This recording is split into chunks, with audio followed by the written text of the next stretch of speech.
فنان الشامي، أهلا وسهلا فيك بموقع الفن. اليوم عم تصور أغنية مع لين حايك، شو بتخبرنا عن الأغنية وعن أجواء الكواليس؟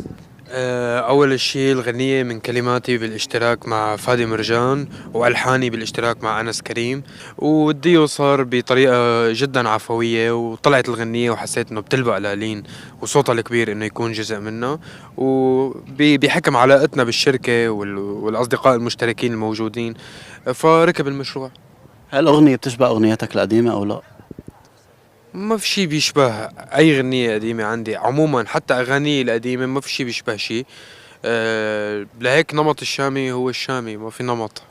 بدنا نحكي اليوم شوي عن ذا فويس كيدز. كيف عم تكون الأجواء، كيف عم تكون الكواليس بذا فويس؟ كانت كتير حلوة، وكانت تجربة رائعة صراحة مع الأطفال، وأنا عموما علاقتي مع الأطفال حلوة، وأنا بحب إني أتواجد مع الأطفال، و... وتجربة علمتني أكتر من ما أعطيت فيها. خزلتك واحدة من الحمادات، شو بدك تقلها شو؟ أبدا أبدا، بالعكس. جزء من علاقتي فيهم هو الاحترام المتبادل، وفكرة إنه هن بيختاروا اللي هن عبالهم يكونوا فيه، وهذا ما انتقص لا من حبي إلهم ولا من حبه لإلي، ولما أصلا صوت بيعقد، وين ما حتكون نجمة.